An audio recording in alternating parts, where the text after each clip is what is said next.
And the United States wants to bring Arab countries into its coalition against terrorism. But before it can do that, it has to convince Israel to change its military strategy. Neil MacDonald has that story.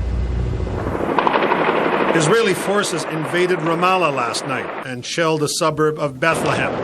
Retaliation, said Israel, for an earlier shooting attack in Jerusalem. Such incursions, with their inevitable deaths and injuries, have been stepped up in the past week. Israel clearly believes the world, and especially the United States, is now in a mood to crush terrorism.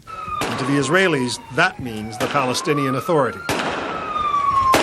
But the United States wants Israel to do just the opposite.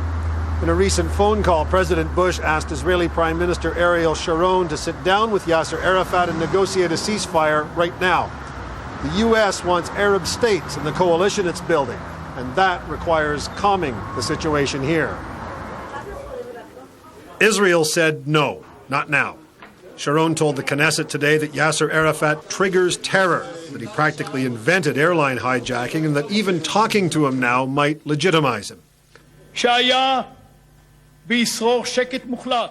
However, said Sharon, if there is complete quiet for 48 hours, the foreign minister will meet Arafat in order to advance the process of the ceasefire. But there is no guarantee Israel will rein in its military for a similar period. The Palestinians are frightened. The Israeli government has decided to respond to the terror acts in the United States by a terror acts on the Palestinian areas, and what happened last night in Ramallah.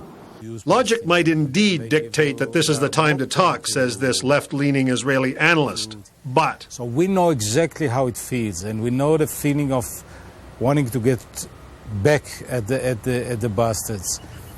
So logically, maybe you have a point, but we're talking about guts now. We're talking about feelings.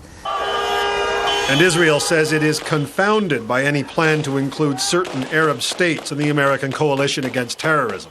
It seems strange to me that a country like Syria or the Palestinian Authority should be included in a coalition against terrorism. I mean, those countries are engaged in acts of terrorism. It is known. But that black and white view of the Palestinian Authority and the states that surround it is clearly not part of the American plan. Islamic fundamentalism is part of the web and weave of many Arab societies, and trying to root it out by force could trigger a regional conflagration. Inevitably, the task will require diplomacy, with Israel being asked to swallow hard and lower its expectations. Neil MacDonald, CBC News, Jerusalem.